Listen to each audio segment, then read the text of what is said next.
Have you ever had one of those quiet moments, maybe sipping your morning coffee as the sun comes up, when you feel a strange sense of peace that you can't quite explain? It's not that your life is perfect. You still have bills, maybe an ache in your knee, and a world that moves too fast.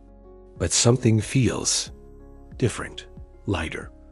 What if I told you that this subtle, almost invisible shift is the most powerful evidence that you've healed more in your later years than you ever give yourself credit for?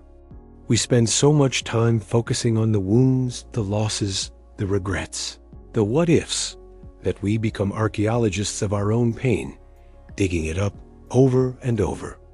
But healing isn't a loud, traumatic event with a finish line and a medal. For us, for those who've lived 6 decades or more, healing is a silent, stealthy revolution. It happens in the background, in the choices you barely notice you're making anymore. And today, I want to point out 7 signs that this revolution has already taken place within you. These aren't the signs of being finished with healing. Life doesn't work that way, but they are the undeniable proof that you are no longer who you were. You are stronger, wiser, and more whole than your conscious mind has yet to realize. The first sign? You've stopped rehearsing the conversation. You know the one. The argument with your old boss from 1998. A sharp retort you wish you'd given to that critical relative. For decades, that tape loop played in your head, polishing your grievances until they shone. But now, you catch yourself starting down that familiar mental path, and you simply step off. It's not that you've forgotten. It's that you've finally understood the traffic report. That road is closed. It leads nowhere. The energy it once consumed is now free. It's just gone. Second, you find deep comfort in simple, ordinary beauty. This is huge. When you were younger, joy often demanded a grand event, a promotion, a big trip, a purchased trophy.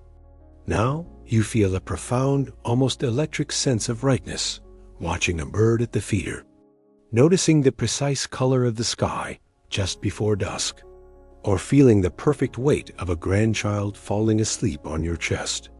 This isn't settling. This is upgrading your entire emotional operating system. You are no longer seeking happiness from external sources.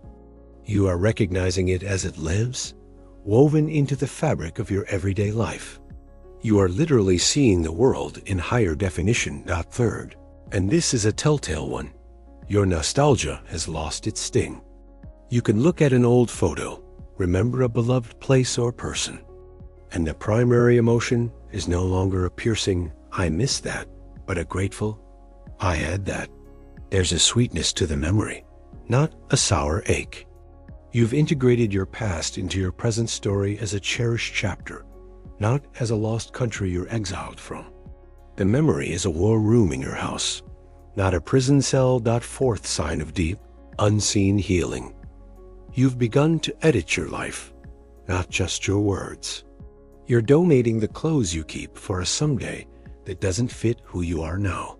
You're saying no to obligations that drain your spirit, not with guilt, but with the quiet authority of someone who knows the value of their remaining time. You're pruning the social tree, letting go of toxic or simply exhausting relationships without a fiery drama, just a gentle, final release. This isn't decluttering. It's a sacred act of self-respect. You are making physical and emotional space for your authentic, current self to breathe and exist.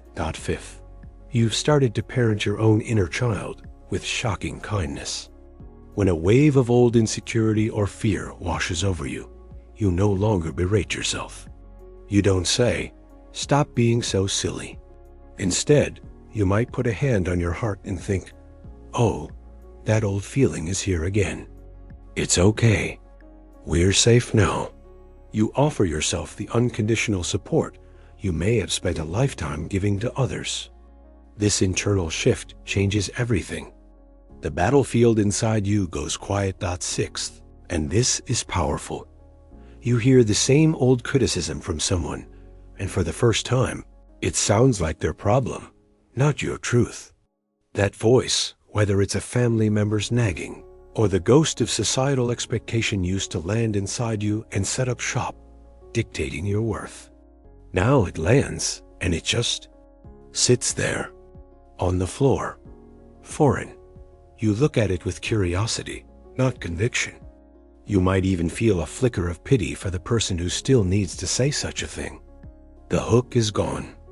Your internal walls are no longer made of Velcro. They're polished marble. Things slide right off. And the seventh, most beautiful sign, your definition of a productive day has been utterly rewritten. A day where you felt peaceful, where you listened to a friend in need, where you read a book for an hour, where you took a slow walk and really saw your neighborhood. That day now registers in your soul as a resounding success. It counts. You are no longer measuring your worth in output, but in input, the input of joy, connection, and presence. You have graduated from the economy of achievement to the economy of meaning. Your scorecard is written in feelings, not figures. If you see yourself in even 3 of these signs, understand this: the heavy lifting is done.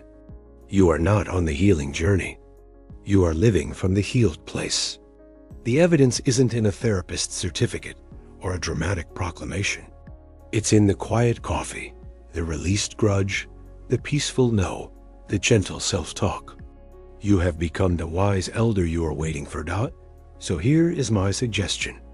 For the next 7 days, I want you to become a detective of your own peace. Carry a small notebook or use the Notes app on your phone. Don't journal long pages.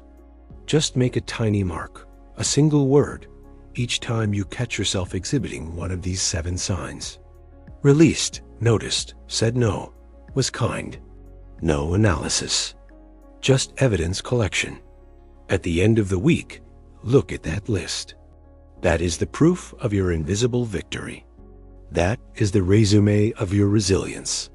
You have, without fanfare, built a life within your life, a sanctuary of wisdom that no past storm can touch. Now, your only task is to believe it, and to live from this profound and quiet strength you've already earned. The war is over, and you won.